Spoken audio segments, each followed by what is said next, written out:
Oman সরকার ৯৬,০০০ অবৈধ বাংলাদেশি কর্মীকে বৈধতা দেওয়ার আশ্বাস দিয়েছে।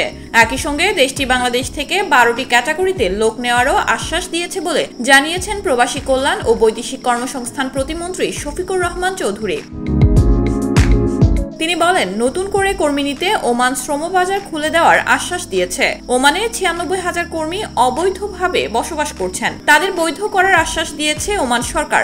এর জন্য প্রত্যেক কর্মীকে মাসে ১২,০০০ টাকা জরিমানা দেওয়ার কথা থাকলেও বাংলাদেশের অনুরোধে এটি মওকুফ করা হয়েছে। মঙ্গলবার নিজ দফতরে সাংবাদিকদের সঙ্গে আলাপকালে এই তথ্য জানান প্রবাসী কল্যাণ ও বৈদেশিক কর্মসংস্থান মন্ত্রণালয়ের প্রতিমন্ত্রী শফিকুর রহমান চৌধুরী। সম্প্রতি শ্রমবাজার ইস্যুতে দুবাই, ওমান ও কাতার সফর করেন প্রতিমন্ত্রী। ওমান সফর প্রসঙ্গে তিনি বলেন, নতুন করে বাংলাদেশ থেকে ওমান সরকার ১২টি ক্যাটাগরিতে লোক নেওয়ার আশ্বাস দিয়েছে।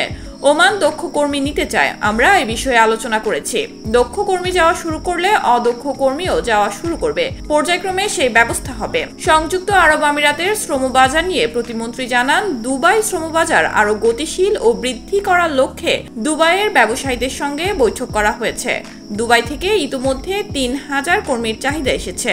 এর মধ্যে ৪০০ কর্মী দেশটিতে চলেও গেছেন, আরও ৫০০ কর্মীর যাওয়ার অপেক্ষায় রয়েছে।